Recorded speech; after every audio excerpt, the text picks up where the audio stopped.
Cellular respiration का fourth and final step जिसमें ज्यादा कॉम्प्लिकेशंस होती हैं called ETSR, electron transport system. लेकिन चीजें जब तक हम डिटेल से नहीं समझेंगे क्लियर नहीं होंगी। कभी कभी हम जुगाड़ कर लेते हैं, जब सरफेस से चीजों को पढ़ लेते हैं, कहते हैं कि ये जल्दी से समझ आ जाएगा। ऐसे नहीं होगा, डिटेल से समझना लाजमी है, specially electron transport system. Mitochondria के दो मेम्ब्रेन्स, एक आउटर मेम्ब्रेन और दूसरी इनर मेम्ब्रेन। आउटर मेम्ब्रेन हमने डिटेल से स्ट्रक्चर को पहले भी पढ़ा है, सारे स्टेप पहले पढ़ चुके हैं। जो 3 स्टेप हैं हम शॉर्ट फॉर्म में नाम लिखते चलेंगे, इसलिए थोड़ा कंप्रोमाइज करेंगे। आउटर मेम्ब्रेन जिसमें लिपिड का रेशो ज्यादा होगा, प्रोटीन का रेशो कम होगा, इस वजह से ये फ्लैट होगी।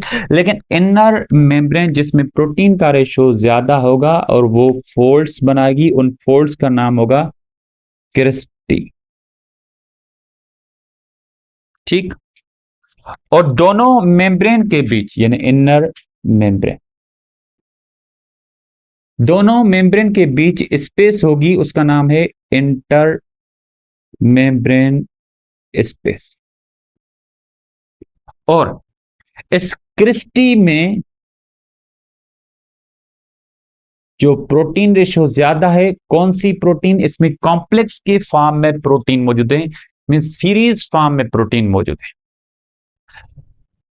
एक कॉम्प्लेक्स, पहले पहले कॉम्प्लेक्स को हम कहते हैं complex 1, complex 2, complex 3, complex 4, and इसमें फाइनल को होता है क्या, ATP synthase complex RF1 particle. अगर इनके नाम याद रखें और उनको डिटेल से पढ़ें तो बहुत बहुत अच्छा होगा। क्या ये कॉम्प्लेक्स 1, सिंपली इसे कॉम्प्लेक्स 1 कह दें, जस्ट कॉम्प्लेक्सेस। कॉम्प्लेक्स 1 का नाम है NADH रिडक्टेज कॉम्प्लेक्स। कॉम्प्लेक्स 2 का नाम है FADH डिहाइड्रोजीनेज कॉम्प्लेक्स।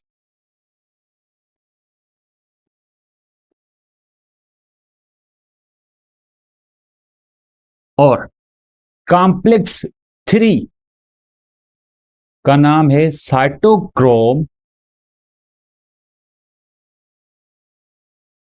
Reductase complex.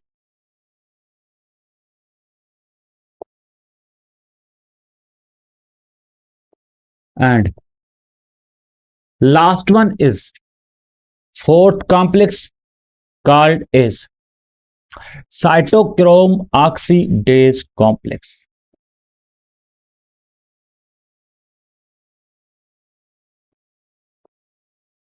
उसके अलावा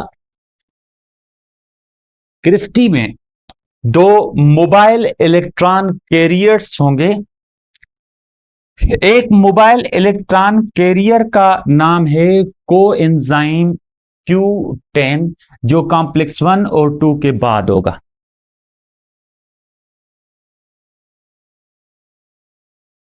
कोएंजाइम Q10। और 3 के बाद दूसरा mobile electron carrier cytochrome C। Finally इनके बाद F1 पार्टिकल होगा और ATP सिंथेस कॉम्प्लेक्स।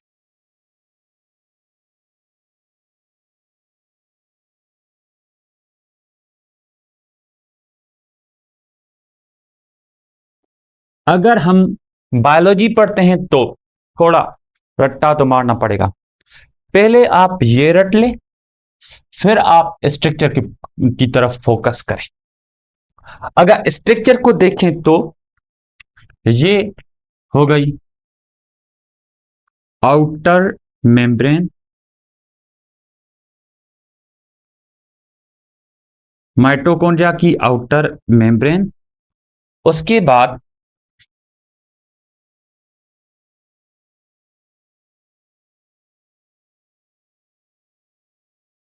ये होगी इसकी इनर मेम्ब्रेन। अब इनर मेम्ब्रेन में कॉम्प्लेक्सेस देखें तो पहला कॉम्प्लेक्स NADH रिडक्टेज कॉम्प्लेक्स इस लोकेशन पे पाया जाएगा, और उसके फर्दर दो कंपोनेंट्स हैं। कौन कौन से कंपोनेंट है इसके? FMN और ferrous sulphur protein. FMN flavin mononucleotide biological molecule में हमने डिस्कस किया है, ये एक कोएंजाइम है, एंजाइम में भी डिस्कस किया है। उसके साथ इसका दूसरा प्रोटीन कॉम्प्लेक्स होगा फीरियस सल्फर प्रोटीन कॉम्प्लेक्स। दूसरा कॉम्प्लेक्स क्या है? FADH dehydrogenase complex.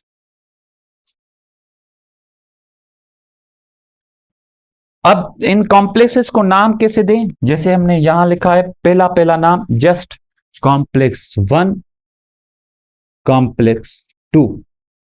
कॉम्प्लेक्स 2 के अंदर कंपोनेंट्स नहीं है। फर्दर इस लोकेशन पे कॉम्प्लेक्स 3, जिसके अंदर फिर कंपोनेंट्स हैं। कौन कौन से कंपोनेंट्स हैं इस 3 के अंदर? Cytochrome B, FES and cytochrome C1। Cytochrome B, FES means फिर से protein iron sulphur protein complex, and तीसरा कॉम्प्लेक्स साइटोक्रोम C1। लास्ट यानी कॉम्प्लेक्स 4, उसमें तीन कॉम्प्लेक्सेस हैं। उसमें भी कौन कौन से कॉम्प्लेक्स हैं? Cytochrome A, cytochrome A3 and final उसमें है कॉपर। तीन कंपोनेंट इसमें भी हो गए। तो इन कॉम्प्लेक्सेस के नाम भी कैसे लिखें? Cytochrome 3, sorry complex 3, complex 4। Final इस लोकेशन पे ये होगा क्या? ATP सिंथेस कॉम्प्लेक्स, और उसके तीन स्ट्रक्चर। एक स्ट्रक्चर जो कि इनर मेम्ब्रेन के अंदर होगी, जिसका नाम होगा F0 पार्टिकल, और इसके थोड़े से बाहर वाले हिस्से में ये कंपोनेंट होगा, जिसे हम क्या कहेंगे? F5, F6 particle. Further more इसमें ये कॉम्प्लेक्स होगा, जिसको हम क्या कहेंगे? F1 particle. सारे को ATP सिंथेस कॉम्प्लेक्स। हाँ, यहां दो मोबाइल इलेक्ट्रॉन कैरियर्स मौजूद हैं। कौन कौन से? एक मोबाइल इलेक्ट्रॉन कैरियर थर्ड और सेकंड के बीच में, जिसका नाम होगा UV क्वाइनिन are coenzyme Q10। Q10 इसलिए क्योंकि स्पेशली रेस्पिरेटरी की बात होती है। फोटोसिंथेसिस में भी कोएंजाइम Q होगा, लेकिन coenzyme Q10 specially respiratory coenzyme की बात। कॉम्प्लेक्स 3 और 4 के बीच में यहां दूसरा भी इलेक्ट्रॉन कैरियर होगा, साइटोक्रोम C। सर आपने भी पहले भी C बताया, हाँ वो C1 था, C1 3 में मौजूद है। C अकेला मोबाइल इलेक्ट्रॉन कैरियर, दो मोबाइल इलेक्ट्रॉन कैरियर, चार कॉम्प्लेक्सेस, एक ATP सिंथेस। हाँ, दो स्ट्रक्चर और भी हैं। कौन सी दो स्ट्रक्चर हैं? इसमें दो शटल पाथवेज हैं। एक शटल पाथवे का नाम होगा, पहला शटल पाथवे यहां मौजूद है, called is glycerol shuttle pathway. ये आउटर मेम्ब्रेन से लेकर इनर मेम्ब्रेन तक कंटिन्यू रहेगा। क्या कहा हमने? This is called glycerol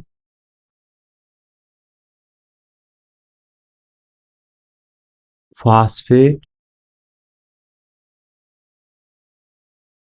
shuttle path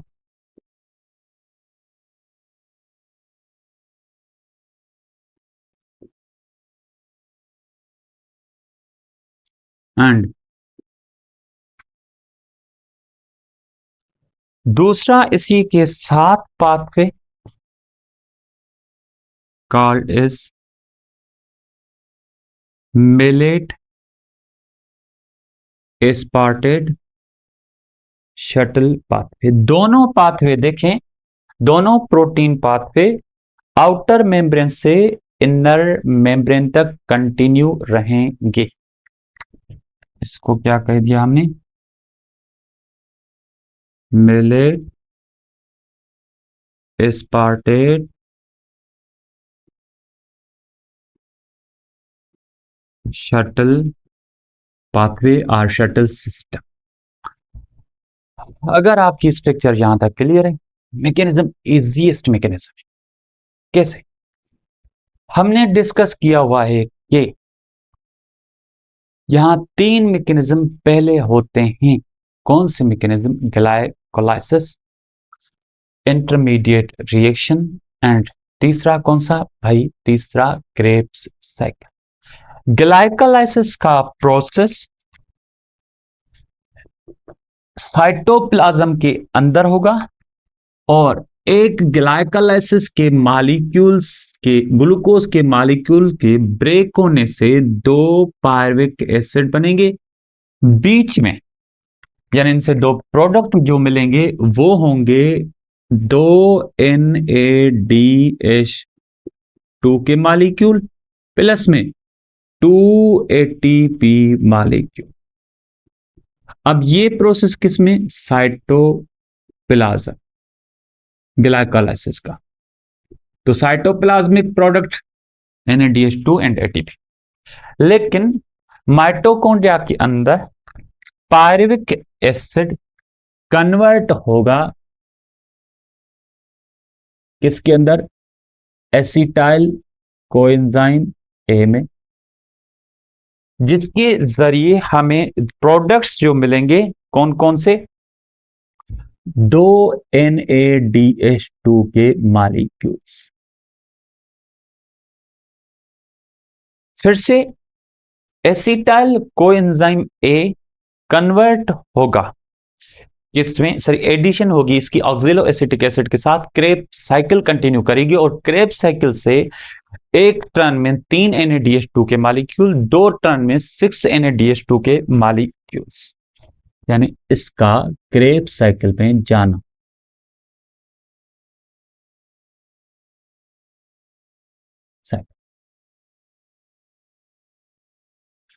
क्या कहा हमने कि अगर यहां से 6 NADH2 के मॉलिक्यूल बने तो 6 और 2 कितने हो गए? टोटल हो गए मैट्रिक्स के अंदर 8 NADH2 के मॉलिक्यूल।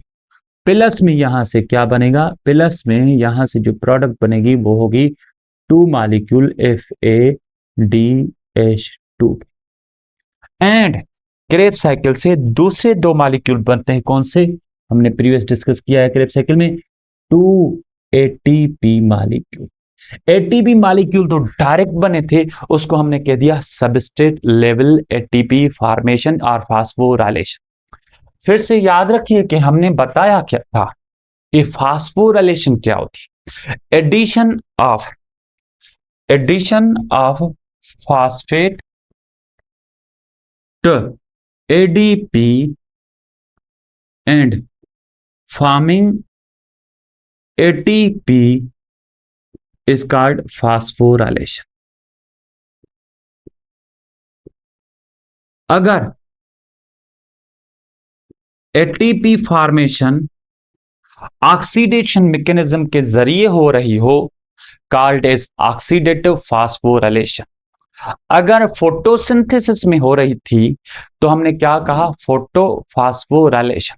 लेकिन अगर डायरेक्ट हो रही है, मींस ऑक्सीडेशन भी नहीं, फोटोसिंथेटिक भी नहीं, that is called substrate level ATP formation और फास्फोराइलेशन। पॉइंट क्या है कि एट NaDH2 जब ऑक्सीडाइज होंगे, सर NaDH2 क्यों ऑक्सीडाइज होंगे? याद रखिए, अगर NAD हाइड्रोजन ले तो वो रिड्यूस होती है, लेकिन वो हाइड्रोजन लॉस करे तो उसे हम ऑक्सीडाइज कहेंगे। मीन्स NaDH2 हाइड्रोजन लॉस करने के बाद ये कन्वर्ट हो जाएगी NAD में। इस मैकेनिज्म को हम कहेंगे oxidation mechanism. Oxidation means NaDH2 क्या हो गई, ऑक्सीडाइज्ड हो। ओके, लेकिन याद रखिए एक NaDH2 के पास दो हाइड्रोजन, एक हाइड्रोजन के पास एक इलेक्ट्रॉन एक प्रोटॉन। तो दो हाइड्रोजन एटम के पास दो इलेक्ट्रॉन दो प्रोटॉन। प्रोटॉन को हम H प्लस यानी हाइड्रोजन आयन भी लिख सकते हैं और इलेक्ट्रॉन को इलेक्ट्रॉन लिख लें। तो क्या होगा कि जब ये ऑक्सीडाइज होगी NaDH2 तो यहां से इलेक्ट्रॉन्स दो इस लोकेशन पे आ गए और इसे दो से क्या मिले, दूसरे मिले इसे दो प्रोटॉन्स। अब इलेक्ट्रॉन्स FMN यानी कॉम्प्लेक्स 1 से FMN से FEA से आगे की तरफ जाएंगे, यानी इलेक्ट्रॉन्स एक कॉम्प्लेक्स से दूसरे कॉम्प्लेक्स तीसरे कॉम्प्लेक्स की तरफ कंटिन्यू जाएंगे। लेकिन याद रखिए कि ये जो इलेक्ट्रॉन्स हैं अगर यहां से ब्रेक हुए हैं तो electrons are full of energy. क्या कहा, इलेक्ट्रॉन्स एंड प्रोटॉन्स ये दोनों एनर्जेटिक हैं। अगर कोई चीज एनर्जेटिक हो तो वो एनर्जी लॉस भी कर सकती है। कैसे लॉस करती है? जैसे हम कहें कि कोई चीज अपहिल पे है, जैसे जैसे डाउन होगी तो एनर्जी लॉस करते करते डाउन होगी। ऐसे भी कह सकते हैं कि कोई चीज एक्साइटेड स्टेट में है, क्यों है, क्योंकि इसने एनर्जी एब्जॉर्ब की हुई है। अगर वो एनर्जी लॉस करेगी तो कंटिन्यूअसली एनर्जी लॉस करने से वो ग्राउंड स्टेट की तरफ आ जाएगी। तो इसको ऐसे समझें कि ये एक्साइटेड स्टेट है और ये ग्राउंड की तरफ जा रही है। इलेक्ट्रॉन जैसे जैसे ग्राउंड की तरफ जाएंगे तो एनर्जी लॉस करेंगे। तो यहां से जब इलेक्ट्रॉन्स ने एनर्जी लॉस की, जो एनर्जी ब्रेकडाउन से इनको मिली थी, एनर्जी लॉस, तो ये कॉम्प्लेक्स 1 फुली एक्टिव होगा। इसके फुली एक्टिव होने से ये जो दो प्रोटॉन्स हैं ये प्रोटॉन्स कॉम्प्लेक्स 1 के जरिए इंटर होंगे इंटर मेम्ब्रेन स्पेस में। तो इंटर मेम्ब्रेन स्पेस में ऐसे ही NaDH2 का एक मॉलिक्यूल दो मॉलिक्यूल तीन मॉलिक्यूल कंटिन्यूअसली वो प्रोटॉन्स देते जाएंगे और प्रोटॉन की इनफ्लक्स होगी इंटर मेम्ब्रेन स्पेस में और इलेक्ट्रॉन्स इस चेन के जरिए आगे जाएंगे। ये बात थी NaDH2 की। जब FADH2 भी मीन्स ऑक्सीडाइज होगी, यानी ये भी दो अपने प्रोटॉन और इलेक्ट्रॉन देगी और कन्वर्ट होगी FAD में, तो इसके इलेक्ट्रॉन्स और प्रोटॉन्स भी इस सिस्टम के अंदर आ जाएंगे। ये दो इलेक्ट्रॉन इसके और दो प्रोटॉन्स इसके। अब इसके इलेक्ट्रॉन्स कोएंजाइम Q की तरफ, फिर कोएंजाइम Q से कोएंजाइम कॉम्प्लेक्स 3 की तरफ ये इलेक्ट्रॉन्स जाएंगे। लेकिन प्रोटॉन्स भी आगे जरूर जाएंगे, लेकिन प्रोटॉन कॉम्प्लेक्स 2 से अंदर नहीं आएंगे। याद रखिएगा, प्रोटॉन्स कॉम्प्लेक्स 1 से अंदर आए थे, 2 से अंदर नहीं आएंगे। ये प्रोटॉन और इलेक्ट्रॉन कॉम्प्लेक्स 3 की तरफ जाएंगे और 3 से यही प्रोटॉन्स अंदर की तरफ इन होंगे, means inter membrane space.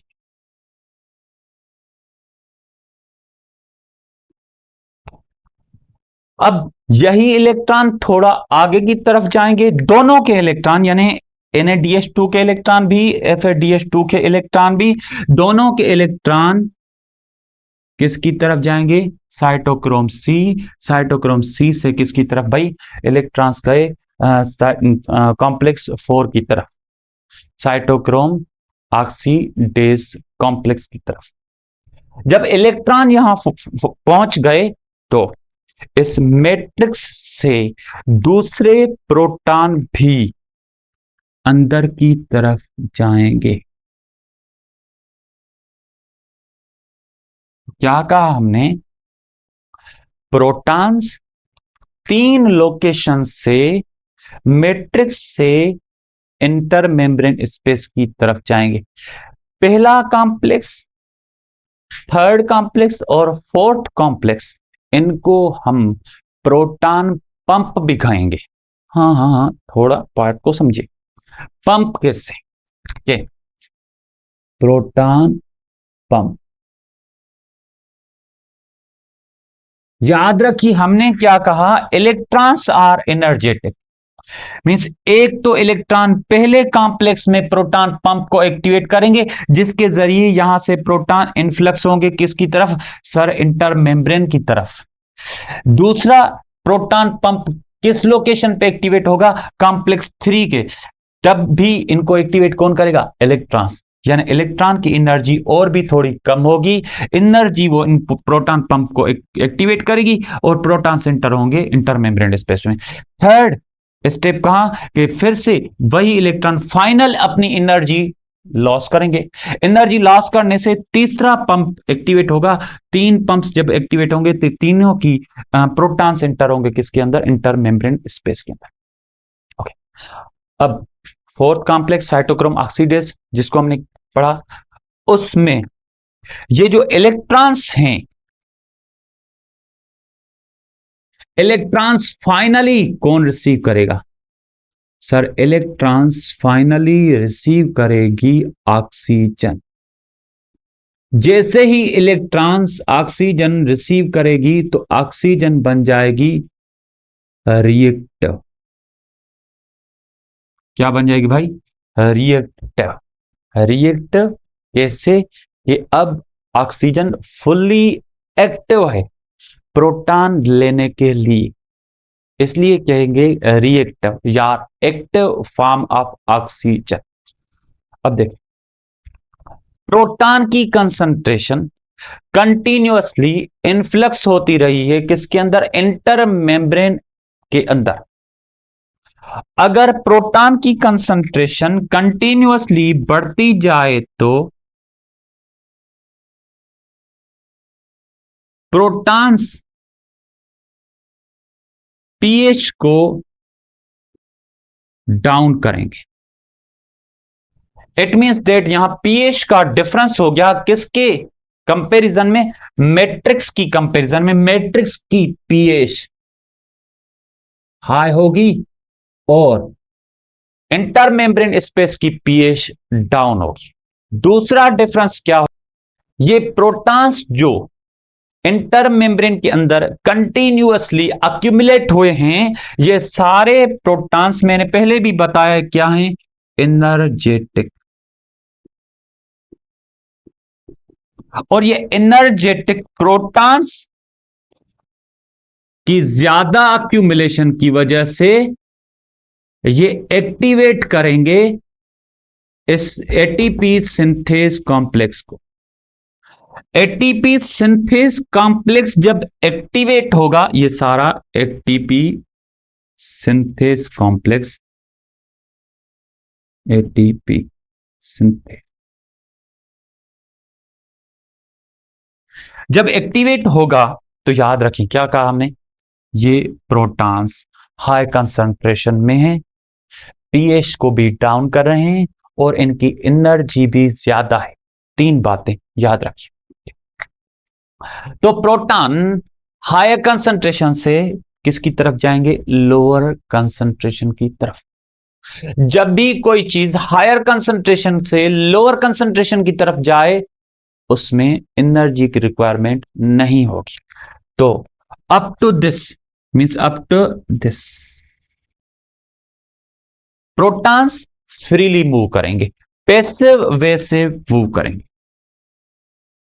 Proton को निकालने के लिए कोई भी एनर्जी नहीं चाहिए, याद रखिए। लेकिन प्रोटॉन खुद एनर्जेटिक हैं।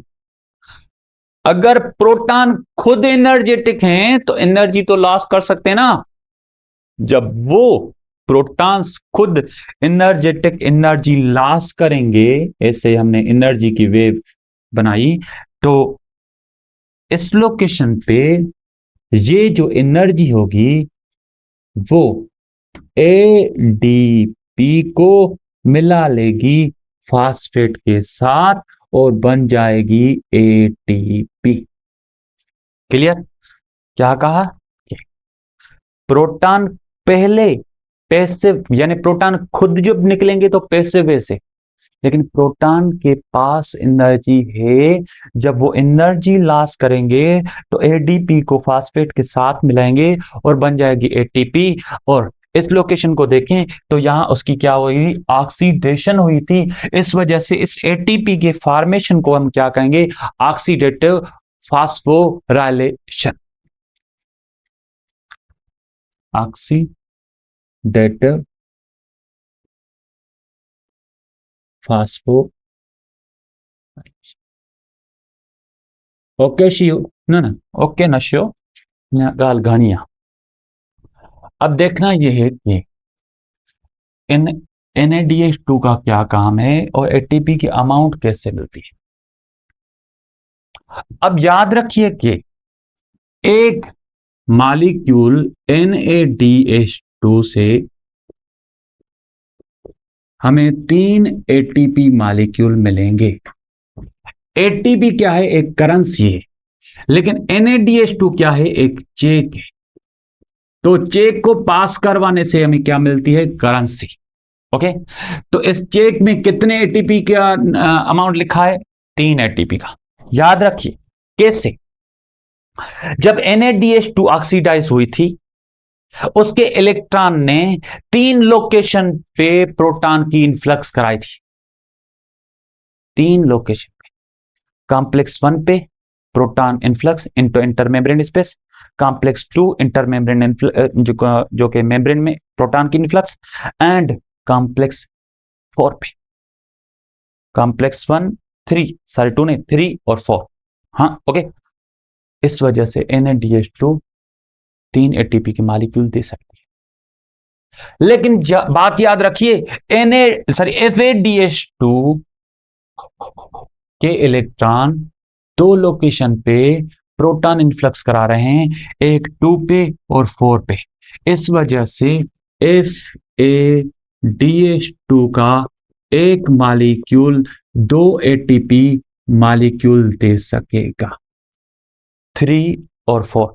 2 से तो FADH2 रिसीव करेगा। अब बात क्या है कि अगर NADH2 3 FADH2 से कितने, 2 एटीपी, तो टोटल NADH2 के मॉलिक्यूल मैट्रिक्स के अंदर 8 बने थे। 8 इंटू 3 इज इक्वल टू कितना होगा, 24। यानी 24 एटीपी के मॉलिक्यूल मिलेंगे मैट्रिक्स के अंदर NADH2 के मॉलिक्यूल से। और FADH2 के टोटल मॉलिक्यूल कितने हैं मैट्रिक्स के अंदर, 2 मॉलिक्यूल हैं, तो टोटल एटीपी कितने मिलेंगे, 2 एटीपी मिलेंगे। Sorry 4 ATP, 2 into 4, 2 into 2 is equal to 4 ATP molecule. अब बात क्या है, ये जो इंटू 2 इज इक्वल 4। NADH2 के मॉलिक्यूल दो किसी और लोकेशन पे भी बने थे। हाँ, साइटोप्लाज्म। वहां एटीपी के मॉलिक्यूल भी बने थे। हाँ, वो बने थे। अब फोकस करेंगे, अगर NADH2 के मॉलिक्यूल्स इस शटल से प्रोटॉन दें तो ऑक्सीडाइज होके क्या बन जाएंगे? NAD। ओके। लेकिन ये जो शटल पाथवे है, कौन सा? ग्लाइसरोल फास्फेट शटल पाथवे, ये फ्री में ओपन नहीं होगा। एक NADH2 के प्रोटॉन्स यानी हाइड्रोजन्स अंदर भेजने के लिए एक मॉलिक्यूल की NADH2 के एक ATP कंज्यूम होगी। तो दो NADH2 के अगर हाइड्रोजन्स अंदर की तरफ जाएं तो कितने एटीपी कंज्यूम होंगे? दो। मींस साइटोप्लाज्म के अंदर ग्लाइकोलाइसिस से जो फाइनल दो एटीपी बचे थे वो कंज्यूम हो गए, कोई एटीपी की प्रोडक्ट फाइनल नहीं मिलेगी। ओके। लेकिन इस पाथवे को फोकस करें। एक पाथवे ग्लाइसरोल फास्फेट पाथवे है, दूसरा पाथवे ये है मेलेट एस्पार्टेट पाथवे। अगर NADH2 हाइड्रोजन दे ग्लाइसरोल फास्फेट शटल पाथवे को तो ये NADH2 रिसीव करेगी, सर ये हाइड्रोजन रिसीव करेगी FADH2 बन जाएगी। तो बाहर वाले NADH2 से आपको ATP कितने मिलेंगे? हाँ हाँ, फोकस करें कि FADH2 से दो ATP मॉलिक्यूल मिले। अगर शटल पाथवे हाइड्रोजन्स अंदर मैट्रिक्स में FAD को दे और वो FADH2 बनाए तो बाहर वाली NADH2 के कितने ATP बने? तो ग्लाइकोलाइसिस वाली NADH2 की बात करें तो इसमें इससे हमें मिलेंगे दो ATP मॉलिक्यूल। अगर रिसीव करने वाला FAD से दो ATP मॉलिक्यूल। हाँ, दूसरी बात के अगर ये हाइड्रोजन्स रिसीव कौन करे? NADH2 वाले कौन रिसीव करे? NAD रिसीव करे। तो हमने क्या कहा है कि NAD जब ऑक्सीडाइज होगी तो NADH2 सॉरी, जब ये हाइड्रोजन दे के ऑक्सीडाइज होगी तो फाइनली एक NADH2 से तीन ATP मिलेंगे। तो यहां तीन ATP भी मिल सकते हैं। थोड़ा कॉन्सेप्ट को फोकस करिए। कई टेक्स्ट बुक्स चीजों को कंफ्यूज फॉर्म लिखते हैं। कई लिखते हैं कि भाई बाहर वाली यानी ग्लाइकोलाइसिस के जो NADH2 मॉलिक्यूल हैं वो तीन ATP देते हैं। कई लिखते हैं कि भाई दो ATP देते हैं। भाई दो भी देते हैं, तीन भी देते हैं। हमने झगड़ा ही खत्म कर लिया। फोकस करें। अगर मैट्रिक्स के अंदर हाइड्रोजन को रिसीव करने वाला मॉलिक्यूल FADH2 हो, FAD हो और कन्वर्ट हो FADH2 में तो दो ATP मिलेंगे। अगर वो NAD हो तो तीन ATP मिलेंगे। झगड़ा ही खत्म। ओके। अब फोकस करें टोटल कैलकुलेशन पे। NADH2 के मैट्रिक्स के अंदर तीन ATP मिले तो कितने बने? टोटल बने थे 24 ATP मॉलिक्यूल।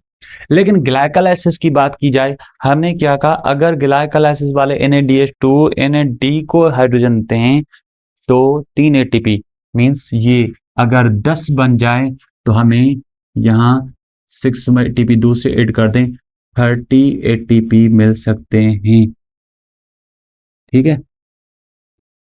लेकिन अगर वही दो हाइड्रोजन्स किसको मिले भाई? FAD को मिले तो पहले इसका नंबर खुद का कितना था? 4। लेकिन इसको दो एडिशन मिल जाए तो ये कितने हो सकते हैं? ये हो सकते हैं 6। तो बात ये है कि अगर एटीपी की कैलकुलेशन की जाए, एक कैलकुलेशन ये हो सकती है कि आप इसको कैलकुलेट करें, दूसरी कैलकुलेशन ये हो सकती है कि आप इसको कैलकुलेशन करें।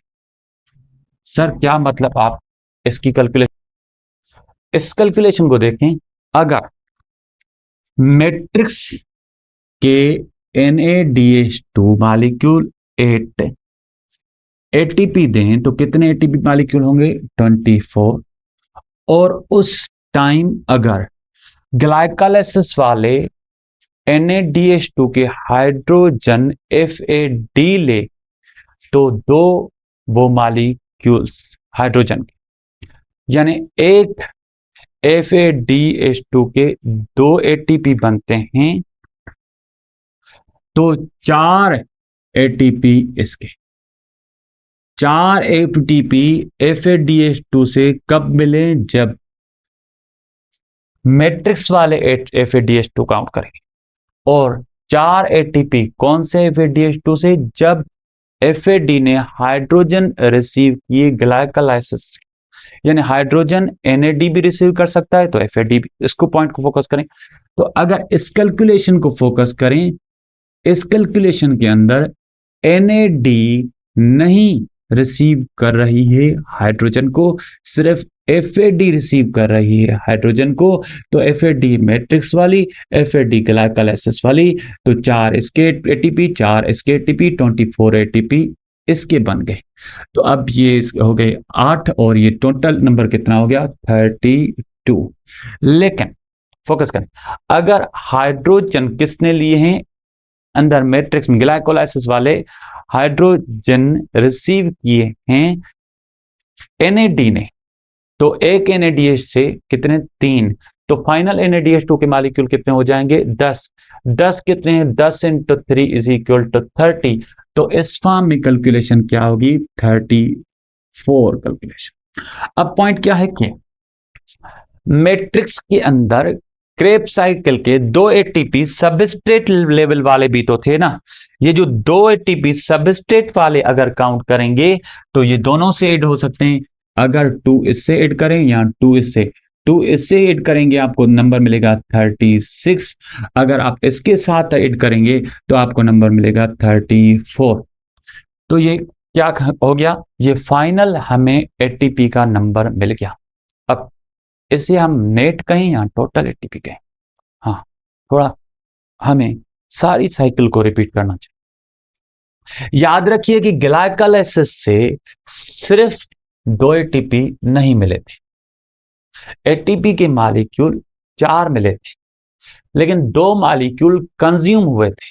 तो टोटल एटीपी जो मिले थे वो 4 के साथ काउंट करें तो 4 की एडिशन से ये 38 हो सकते हैं, लेकिन उससे कंज्यूम्ड वाले एटीपी हमने कट कर लिए तो कितने बचे गए?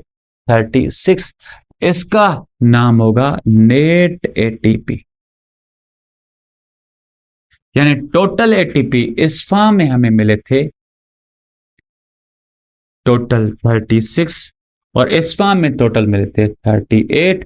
नेट एटीपी इस फॉर्म में 36 और इस फॉर्म में 34।